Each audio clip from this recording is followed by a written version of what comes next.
Hello YouTube, aujourd'hui on se retrouve pour une nouvelle vidéo spéciale nail art. Vous allez voir, on a fait un truc de fou avec ma cliente. C'est une tendance qu'on voit beaucoup sur les réseaux en ce moment, donc il y a des citrons, des oranges et je sais pas comment décrire cette décoration, mais la décoration vous savez qui fait un peu carrelage. De toute façon vous l'avez vu dans la miniature.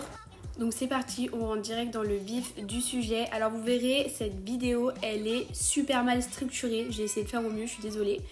Mais on va voir un peu les nail art chacun leur tour, peut-être dans des ordres différents. Là on commence par le citron vert, donc j'ai appliqué un vert foncé au niveau de la cuticule. Vous verrez, ça sera un peu la peau de notre citron vert. Et du coup un vert plus clair en dessous pour que ce soit là où il y a la pulpe.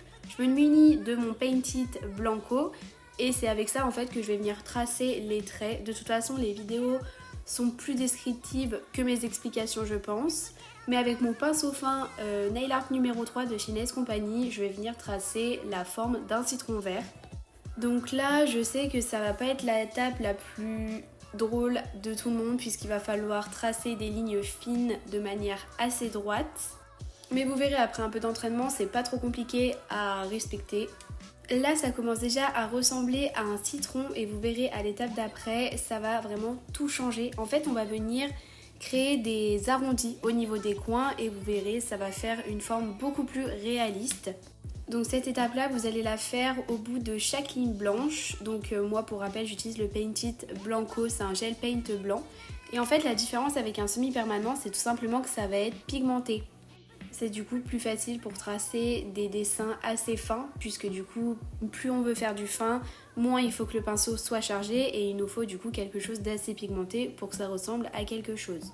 Ce doigt il est terminé pour l'instant, vous verrez on rajoutera les petites gouttes en 3D juste après. Donc là on va commencer à faire un ongle dégradé pour rappeler un peu l'aspect de citron vert juste à côté. Donc je vais appliquer mon vert de partout, je vais mettre de mon pinceau liner si nécessaire. Et surtout, pensez à bien repousser la cuticule. En fait, ça va vous permettre d'appliquer votre couleur sous la cuticule et de gagner en temps de repousse. Pour faire le dégradé, je mets mon vert foncé plus haut et je vais venir dégrader avec un pinceau à dégrader. On le reconnaît super facilement, il a tout plein de poils de différentes longueurs. Je le fais en 2 couches pour bien que le dégradé soit visible. Et après, sur ce doigt, pareil, on verra à la fin, je vais faire du 3D dessus pour rappeler le citron vert d'à côté. Sur l'autre main, on va le faire en version orange. Donc là, on voit que j'ai déjà tracé l'orange sur le majeur puisque je vous ai déjà montré sur le citron vert dans la partie d'avant. Je vais venir faire la même chose avec du orange plus clair, du orange plus foncé et dégrader la couleur en direction du bord libre. Normalement, pour réussir ce genre de dégradé, c'est conseillé de mettre de la poudre acrylique, mais là, ça passait crème étant donné que je vais mettre du 3D dessus. Donc même s'il y avait des petits coups de pinceau, moi personnellement, ça ne me gênait pas. Ensuite, on va passer à une autre décoration. Lui, je pense, c'est mon doigt préféré. On va venir commencer à faire la French blanche et vous verrez, en fait, on va rajouter des petits détails bleus à l'intérieur. Et moi, personnellement, je trouve que ça me fait vachement penser au carrelage au Portugal ou en Italie. Pour ma French blanche, du coup, j'utilise toujours mon gel paint, beaucoup plus pratique car beaucoup plus pigmenté, donc il n'y a pas besoin de mettre beaucoup de couches. Et c'est plus facile à travailler. Ensuite donc je vous montre la référence du bleu que je vais utiliser. C'est un bleu électrique qui est vraiment super beau. Donc là je vais tracer un espèce de ruban bleu qui borde ma French. Vous verrez à l'après on va faire des petits points blancs, ça fera effet vraiment ruban, c'est trop canon.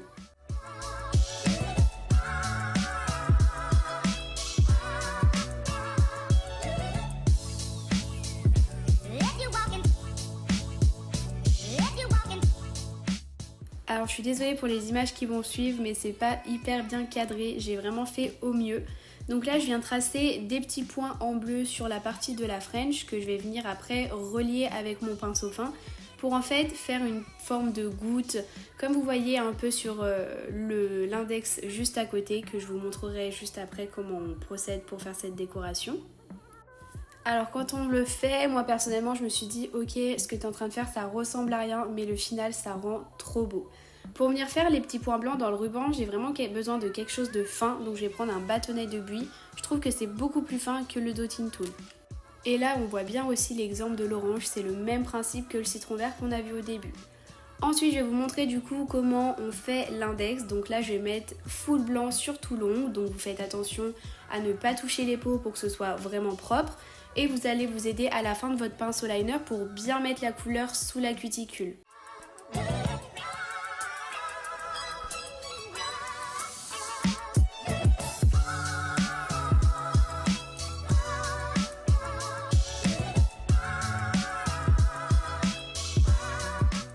Donc là je mets uniquement une seule couche de blanc et je vais ajouter du blanc laiteux par dessus pour enlever toutes les petites traces que ça aurait pu faire au premier passage. Et je trouve que ça rend le blanc beaucoup plus joli. Ça fait un mini effet laiteux et en fait ça enlève un peu l'effet blanco. Pour tracer nail art, je vais venir dégraisser, très important. C'est vrai que je ne l'ai pas montré sur la French, mais pensez à dégraisser pour que vos dessins ils soient vraiment figés et pas qu'ils glissent et que ça vous fasse des dessins tout baveux. Pour le bout, c'est très simple, je vais tracer 3 petits points au dotting tool ou au bâtonnet de buis, ça c'est vous qui voyez, et je vais les étirer avec mon pinceau liner. Et ensuite, sur le côté, je vais essayer de créer un peu comme une couronne, donc je trace 2 traits qui forment des parenthèses.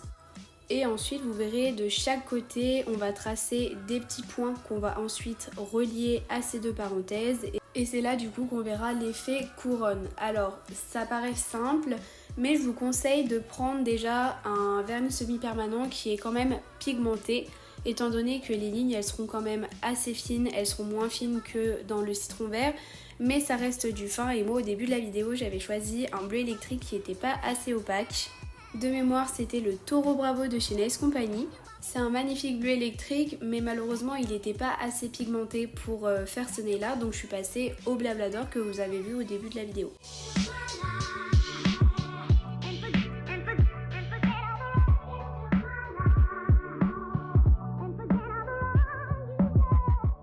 Donc là vous avez le résultat final et je trouve ça trop canon. Pour la finition, je vais prendre la Hard Diamond de chez Nails Company et je vais venir mettre de la finition de partout puisque vous verrez les détails 3D se font au-dessus de la finition.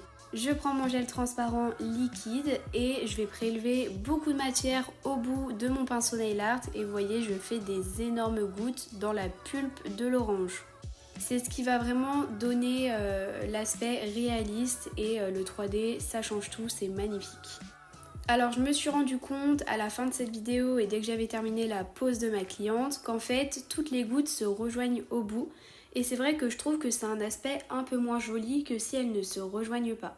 Ensuite donc j'ai dit après la finition on va pas rajouter de finition, je prends un cleaner qui laisse du coup le gel transparent brillant et je vais venir frotter le gel transparent pour le dégraisser et lui laisser toute sa brillance. Si jamais l'effet 3D, on le voit sur le petit doigt, j'ai fait à peu près la même chose mais de manière horizontale pour que ça fasse un petit effet orange tout en restant un petit peu abstrait. J'hésite pas à mettre la blinde de cleaner pour bien dégraisser et bien que ce soit brillant à la fin. Je vous laisse avec le résultat final, n'hésitez pas à me taguer si vous réalisez cette pose parce que je la trouve magnifique. Et en plus on peut faire plein de variantes. Là j'ai fait citron vert orange, on peut le faire en citron jaune, on peut également le faire en pamplemousse en version rose, ça peut être très girly et très sympa. N'hésitez pas à vous abonner, il y a plein de contenus trop intéressants sur ma chaîne et je vous dis à mercredi prochain.